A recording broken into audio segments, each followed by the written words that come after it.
তুমি যখন আমার সাথে ছিলে তখন নিজের মনের অবশ্য কথাগুলো তোমার সামনে বলতে পারিনি।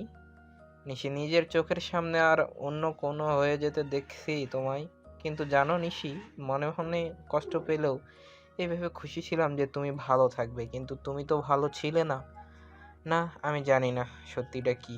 তুমি তোমার সঙ্গে করে সব সত্য নিয়ে চলে গেছো। কে বের করবে এই সত্য? কে বের করবে তোমার এভাবে চলে যাওয়ার রহস্য? কিছুক্ষণ ছবিটার দিকে তাকিয়ে থেকে বলল। উদয় বারান্দার চেয়ারে বসে ঘুমিয়ে পড়েছে। ঠান্ডা বাতাস তার শরীরে হিম ধরিয়ে দিয়েছে। মালা সবসময় উদয়ের পাশেই থাকে। তার কখন কি লাগে সব দিকেই নজর মালা। আর তাছাড়া এই মানুষটার কাছাকাছি থাকতেও যেন ভালো লাগে তার। মালা আলমারি থেকে একটা চাদর বের করতেই চাদরের ভেতর থেকে একটা খাম নিচে পড়ে যায়। মালা খামটা হাতে তুলে নিয়ে খুলে দেখে একটা মেয়ের ছবি। মেয়েটার গায়ের রং শ্যামবরণ, ডাগর ডাগর চোখ, মায়াবী মুখ। খুব সুন্দর দেখতে মেয়েটি। ভ্রু কুচকালো মালা, মনে মনে ভাবলো, উদয়ের আলমারিতে এই মেয়ের ছবিটাকে। আবার পরক্ষণেই তার মন বলল, হয়তো কোনো কলেজ ফ্রেন্ড হবে। এই ভেবে ছবিটা সযত্নে আলমারিতে রেখে দিল মালা। হাতের চাদরটা নিয়ে তাড়াতাড়ি বারান্দায় চলে গেল। চেয়ারে শুয়ে থাকা ঘুমন্ত উদয়ের শরীরটা চাদর দিয়ে ঢেকে দিল, যেন বেহায়া বাতাস আর তার শরীরে কাঁপন ধরাতে না পারে। পারলে মালা চাদরের জায়গায় নিজের শরীর দিয়ে উদয়ের শরীরটা ঢেকে দিত। চাদরের জায়গায় নিজেকে ভাবতে মালার শরীরে এক অদ্ভুত কম্পন সৃষ্টি হলো। লজ্জা পেল মালা। গুটি গুটি পায়ে এগিয়ে গেল ঘুমন্ত উদয়ের দিকে। মাথার পাশেই বসে চুলে হাত বুলাতে বুলাতে বলল, ভালোবাসি আপনাকে, খুব বেশি ভালোবাসি। বস, আজ 1 সপ্তাহ যাবৎ জনিকে খুঁজে পাওয়া যাচ্ছে না। ফোনের অপর পাশ থেকে ভ্রুকুচকে স্ন্যাক গ্যাংয়ের কিং গম্ভীর কণ্ঠে বলল, খুঁজে পাওয়া যাচ্ছে না মানে? এই 1 বছর ওকে দেশের বাইরে রাখছিলাম, এই 1 বছর পর দেশে ফিরে এসেই উধাও হয়ে গেছে। বুঝতে পারছি না বস। ও কি পুলিশের হাতে ধরা পড়েছে নাকি? কেউ ওকে গুম করে দিয়েছে? তাড়াতাড়ি খোঁজ নাও। ও নিখোঁজ মানে আমি রিস্কে থাকা, আমারই ভুল হয়েছে। সেদিন প্রথম ও আমার মুখ দেখে ফেলেছিল, সেই দিনই ওকে আমার মেরে ফেলা উচিত ছিল। ওকে বাঁচিয়ে রাখা আমার মোটেও ঠিক হয়নি। জি বস, কিন্তু বস, ও তো আপনার কাছ থেকে নিজের জীবন ভিক্ষে নিয়েছিল আর আপনার কথা দিয়েছিল কেউ কোনোদিন ওর মুখ থেকে আপনার পরিচয় জানতে পারবে না।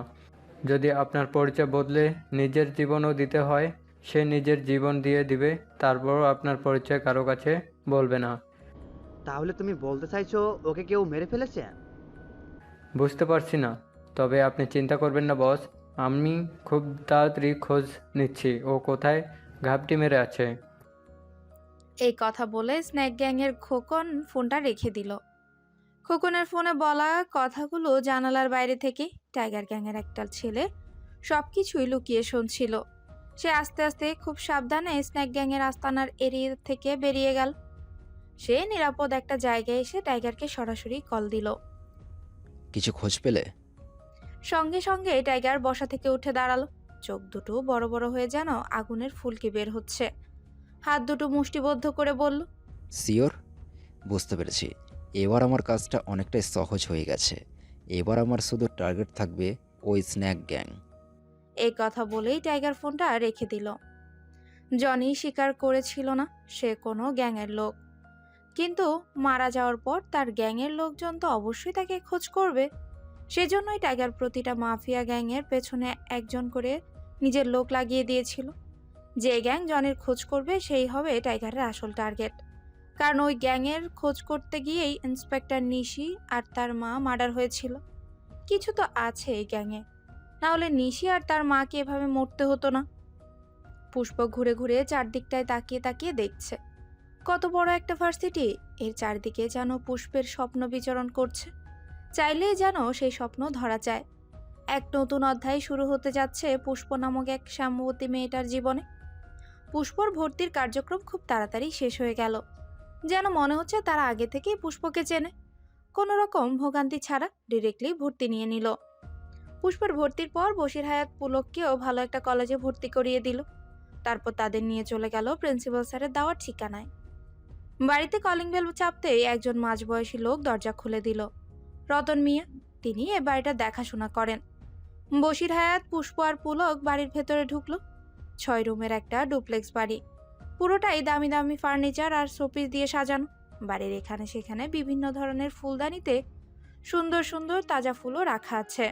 বাড়িতে কেউ নেই, তারপরও বাড়িটা কত সুন্দর করে সাজিয়ে রেখেছে রতন মিয়া।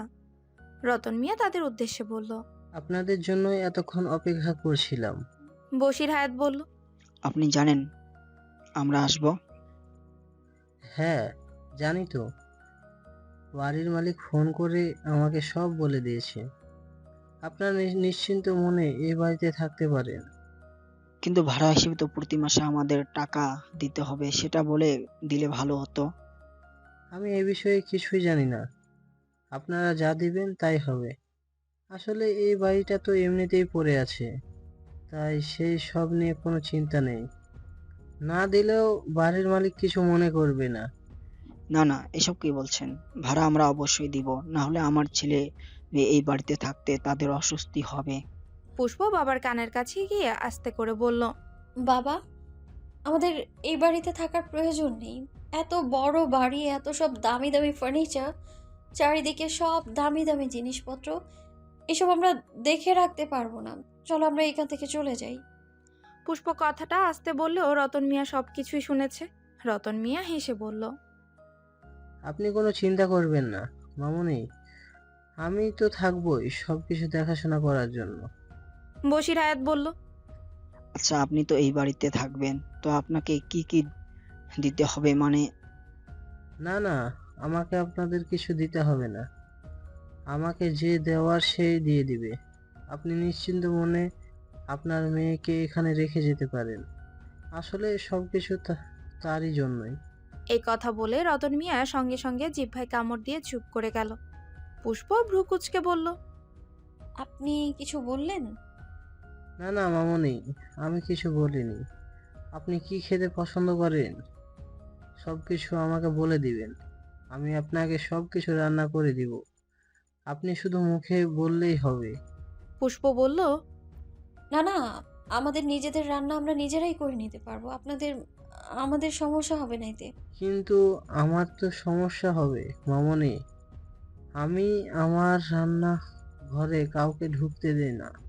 এখানে থাকতে হলে আপনার আমার হাতের রান্নাই খেতে হবে। আপনি শুধু মন দিয়ে পড়াশোনা করুন, আপনার আর কিছু করতে হবে না। আপনি শুধু বলবেন আপনি কি খেতে চান, আপনি যা খেতে চান আমি তাই রান্না হবে। পুষ্প পুলক একে অপরের দিকে তাকালো। বশির হায়াত ছেলে মেয়েদের দিকে তাকিয়ে হেসেই বলল। এত চিন্তা করছিস কেন? ওনার কথা শুনেই বোঝা যাচ্ছে উনি খুব ভালো একজন মানুষ আর দায়িত্বশীলও বটে। তোরা এখন থাকলে অন্তত আমি নিশ্চিন্তে থাকবো। তোরা খাবার দাবার নিয়ে কোনো কিপটামো করবি না।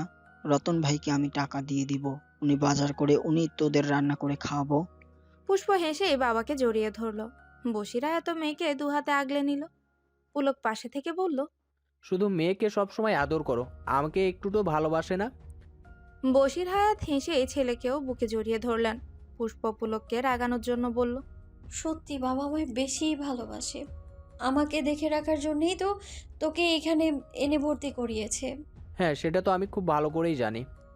তারা তিনজন একসাথেই হাসলো। পাশ থেকে রতন মিয়াও হেসে উঠল। বশির হায়াত বলল। যে জন্যই ভর্তি করি, তবে পড়াশোনা কিন্তু ঠিকঠাক ভাবে করা চাই। তুই কিন্তু পড়াশোনাতে খুব ফাঁকি দিস। পুষ্প বলে উঠে। বাবা তুমি কোনো চিন্তা করো না তো, আমি আছি তো। আমি ওর পড়াশোনার উপর খেয়াল রাখবো। পুষ্পের কথা শুনে পুলক মুখে ভেঙচি কাটে। বেশ কিছুক্ষণ থেকে খাওয়া দাওয়া সেরে বিকেলের দিকেই বশির হায়াত চলে গেলেন। বিশাল বড় ড্রয়িং রুমের 4টা কোণায় 4টা ক্যামেরা লাগানো আছে। সেই ক্যামেরা দিয়ে দূর থেকে কেউ একজন বসে যেন এই সব কিছুই দেখছে। বশির হায়াত চলে যাওয়ার পর রতন মিয়ার ফোনে কল আসে। ফোনের অপর পাশ থেকে কেউ একজন বলল। চাচা, সারাদিন ওর অনেক ধকল গেছে, একটু বিশ্রামের প্রয়োজন। এই কথা বলে সে ফোনটা রেখে দিল। রতন মিয়া পুষ্পের কাছে গিয়ে বলল। মামনি, আপনার বাবা তো চলে গেছে, এবার একটু ঘরে গিয়ে বিশ্রাম নিয়ে দিন। সারাদিন তো অনেক ধকল গেছে। পুষ্প রতন মিয়ার দিকে তাকিয়ে মুখে হাসি ফুটিয়ে বলে। কালো চেহারায় মুখ ভর্তি দাড়ি, কপালটার উপরিভাগে কালো দাগ পড়ে গেছে। হয়তো নামাজ পড়ার কারণে এই দাগ হয়েছে। পুষ্প বলল,